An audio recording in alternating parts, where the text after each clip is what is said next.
अव्वल शरीक होने में अपने आप को कामयाब तरीन समझते हैं। मेरे दोस्तों और बुजुर्गों, ये वो कहीं ऐसा न हो कि अल्लाह तबारक व तआला की तौफीक, अल्लाह तबारक व तआला हमसे तौफीक छीन ले और हमें रांदागर कर दे। जिस मकसद के लिए, जिस मकाम अल्लाह तबारक व तआला हमें दिया था, वो मकाम से हम महरूम न हो जाए।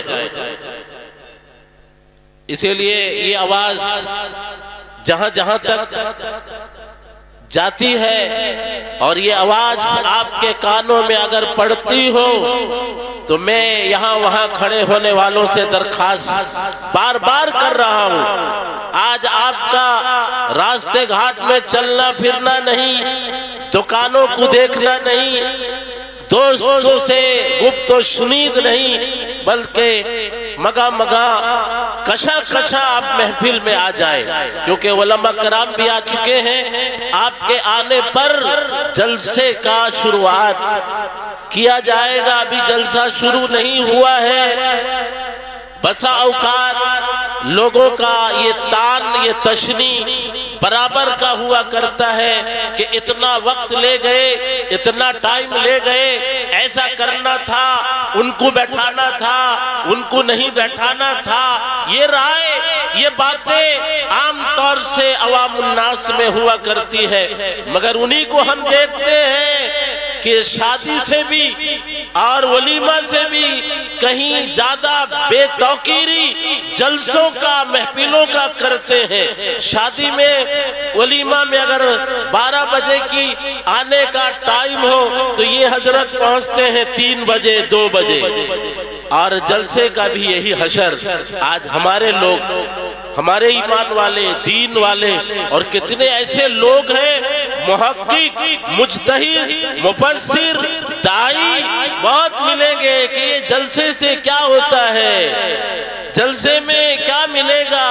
वहाँ तरह तरह का वाहियात, और न जाने कोई नात में, कोई बकवास में, गोया कि इस तरीके का तहकीर करने वाले वक्त के जो दाई कहलाते हैं, जो मुहक्किक कहलाते हैं, एक हरफ का अता पता नहीं, मगर उनके जुबान से सुनेंगे वो शरीक भी नहीं होते, वो अपने आप को न जाने क्या क्या सोच लेते हैं, समझ लेते हैं।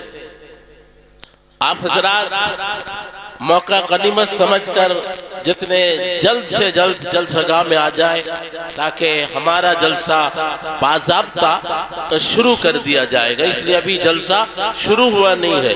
ये आपका नजरिया कि जलसा शुरू होगा और फला फला इतना हो जाएगा, ये अकल, ये राय दीन पर, अल्लाह के नाम पर भी, अरे ईमान वाला, दीन वाला तो वो है कि वो अल्लाह के नाम पर, अल्लाह की निस्बत पर, चाहे कुछ हो ना हो, ये मौजूद इफ़्फ़त मआब ख़वातीन इस्लाम, आज जिस मकाम पर और जहां जहां तक इस गंगापुर का चर्चा हो रहा है, बिलाशुबा आज अहले गंगापुर के लिए एक इंतहाई खुशी और मुसर्रत का दिन होना चाहिए। क्यों? इसलिए कि आज का ये प्रोग्राम, आज की ये मजलिस, इसकी निस्बत बहुत आला है। आला इसलिए है कि दुनिया की मुक़द्दस तरीन किताब से इसकी निस्बत जुड़ी हुई है। इसलिए कि आज का ये जलसा जश्न दस्तारबंदी आप ही के इदारे से, यानी मदरसा उमर बिन खत्ताब से 3 तालिब इल्म हाफिज कुरान बने हैं। ये इतनी बड़ी अजीम दौलत है और इतनी बड़ी खुशनसीबी है, इसका अंदाजा हम और आप इस दुनिया में नहीं लगा सकते। अल्लाह ने खुद कुरान में कह दिया है, यरफ़इल्लाहुल्लज़ीना आमनू मिनकुम वल्लज़ीना ऊतुल इल्म दरजात। दुनिया में जितने भी इंसान बसते हैं सब में सबसे बुलंद दर्जा वो मोमिनों का है। फिर मोमिनों में सबसे बुलंद दर्जा वो अहले इल्म का। तो आज ये मजलिस इल्म से मंसूब है, कुरान से मंसूब है, मदरसे से मंसूब है। मैं आप हजरात के सामने मुख्तसर वक्त के लिए आया हूं और मजमा जोड़ने के लिए आया हूं ताकि मेरी आवाज जहां जहां तक पहुंचे, जिन लोगों के कानों तक पहुंचे वो समझ जाएंगे जलसा शुरू हो चुका है और मजमे में तशरीफ ले आए। जैसा कि अभी हजरत मौलाना मेरे मुरब्बी और मोहसिन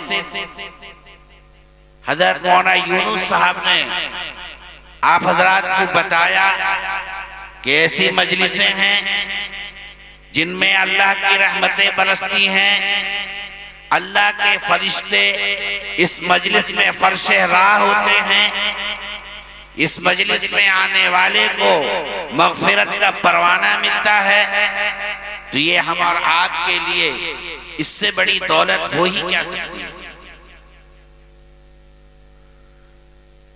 तो इसलिए हम और आपको इस मजलिस की तरफ अपने तमाम कामों को पसे पुष्ट डालकर दौड़े आना चाहिए, क्योंकि इस मजलिस का इंतसाब, इस मजलिस को कुरान की तरफ मंसूब किया गया है, मदरसे की तरफ मंसूब किया गया है।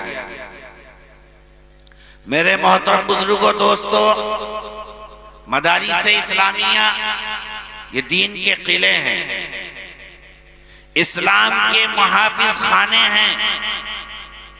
जहां कहीं भी मदारिस इस्लामिया होते हैं, जिस जगह भी मदरसा कायम होता है, वो इलाका, वहां के बसने वाले, उनके ईमान की तहफ़्फ़ुज़ होती है, क्योंकि ये इस्लाम के किले हैं। यहाँ से इस्लाम के और कुरान की तहफ़्फ़ुज़ होती है। जब कभी भी जहाँ कहीं भी इस्लाम को खत्म करने की कोशिशें की गई हैं, बल्कि इस्लाम को खत्म किया गया है जहाँ कहीं भी, तो वहाँ सबसे पहला निशाना अगर किसी को बनाया गया है तो इन्हीं मदारिस इस्लामिया को बनाया गया है। क्योंकि दुनिया जानती है जब तक ये मदारिस जिंदा होंगे, यहाँ से निकलने वाले प्रोडक्ट ये उलमा जिंदा होंगे, उस वक्त तक यहाँ के आवाम के ईमान पर कोई हमला नहीं कर सकता। और जब तक इनका ईमान जिंदा है, जब तक मुसलमान अपने तशख्खुस के साथ, अपने मजहबी तशख्खुस के साथ, अपने शरीयत पर कायम है, उस वक्त तक इनको कोई मिटा नहीं सकता, इनको कोई खत्म नहीं कर सकता। क्योंकि कुरान का ऐलान है, वअदल्लाहुल्लज़ीना आमनू मिनकुम वअमिलुस्सालिहात लयस्तखलिफन्नहुम फिल अर्द कमा इस्तखलफल्लज़ीना मिन क़ब्लिहिम। कि जब तक मुसलमान ईमान के साथ, तक़वे के साथ, अमाल सालिह के साथ कायम रहेगा, उस वक्त दुनिया में, उस वक्त तक उसकी दुनिया में हुक्मरानी होगी, दुनिया में उसका बोलबाला होगा, दुनिया वाले उससे थर्राएंगे, दुनिया वाले उससे घबराएंगे कि ईमान एक ऐसी ऐसी क़ुव्वत है, ईमान एक ऐसी ताकत है। कुरान का ऐलान है कि एक ईमान वइयकुम मिनकुम इश्रून साबिरून यग़लिबू मिअतैन, कि जब तक एक ईमान वाला होगा वो ईमान पर कायम होगा, ईमान की ताकत के साथ अगर वो 20 बातिल के मुकाबले में आए तो वो फायक रहेगा, वो गालिब रहेगा। इसलिए ये दुनिया ये बातिल जानती है कि जब तक इन मुसलमानों का ताल्लुक कुरान से रहेगा, ईमान से रहेगा, इस्लाम से रहेगा, उलमा से रहेगा, मदारिस से रहेगा, उस वक्त तक दुनिया से बल्कि उस इलाके से ईमान को खत्म नहीं किया जा सकता। मैं आपको एक छोटा सा वाकया बताकर रुखसत हो जाऊंगा। आप और हम अंदलुस का नाम सुने होंगे और हमारा मुल्क हिंदुस्तान का नाम भी आप अच्छी तरह जानते हैं। इन दोनों मुल्क में फर्क यह है कि अंग्रेज अंदलुस में भी तिजारत की गर्ज से आया और अंग्रेज हिंदुस्तान में भी तिजारत के गर्ज से आया। अंग्रेज अंदलुस में भी हुकूमत किया, अंग्रेज हिंदुस्तान पर भी हुकूमत किया। अंग्रेज अंदलुस में आया और अंदलुस पे इक़्तिदार पर काबिज हुआ और अंदलुस से इस्लाम को खत्म कर दिया, ईमान को खत्म कर दिया। लेकिन जब अंग्रेज हिंदुस्तान में आता है तो वो हिंदुस्तानी मुसलमानों के सामने नहीं टिकता है। तो आखिर क्या वजह है कि यहाँ से उसको भागना पड़ा और अंदलुस में वो कामयाब हुआ? असल वजह यही समझना है हमको कि वो अंदलुस में आया तो अंदलुस के अवाम उलमा से दूर थे, अंदलुस के अवाम का उलमा और मदारिस से राब्ता नहीं था, जबकि वहाँ बड़े बड़े मदारिस थे, वहाँ बड़े बड़े उलमा पैदा हुए। बुखारा समरकंद एक ऐसे तारीखी इलाके हैं जहाँ इस्लाम में, जहाँ मुसलमान ईमान, जहाँ इतने बड़े बड़े आलिम, इतने बड़े बड़े मदारिस थे, जहाँ हजारों तलबा एक एक वक्त में पढ़ा करते थे। लेकिन वहां पर अंग्रेज कामयाब होता है और यहाँ पर अंग्रेज नाकाम होता है। वजह यही है कि वहाँ के अवाम उलमा की क़ियादत को तस्लीम करना छोड़ दिया और यहाँ के अवाम उलमा की क़ियादत को तस्लीम किया। चुनांचे यहाँ के उलमा जिस वक्त तक अंग्रेज की मक्कारी और अय्यारी को यहाँ के बड़े से बड़ा दानिश्वर नहीं सीखा, उस वक्त हमारे उलमा ने ऐलान कर दिया कि अंग्रेज मुल्क का दुश्मन है, इस्लाम का दुश्मन है, ईमान का दुश्मन है, कुरान का दुश्मन है और इससे जिहाद करना फर्ज है। चुनांचे अंग्रेज को यहाँ से बेड़िया बिस्तर बांधने पर मजबूर होना पड़ता है। तो मुझे बताना यह है कि मदारिस इस्लामिया जब तक बाकी हैं, हम अपने मजहबी तशख़्ख़ुसात के साथ बाकी हैं, हम अपने इस्लामियात के साथ बाकी हैं, हम अपने ईमान के साथ कायम हैं। खुदा ना खास्ता जिस दिन ये मदारिस इस्लामिया खत्म हो जाएंगे तो फिर हमारे ईमान के लाले पड़ जाएंगे, हमें अपने नस्ल को बचाना मुश्किल हो जाएगा। इसलिए मुसलमानों खड़े हो मदारिस इस्लामिया के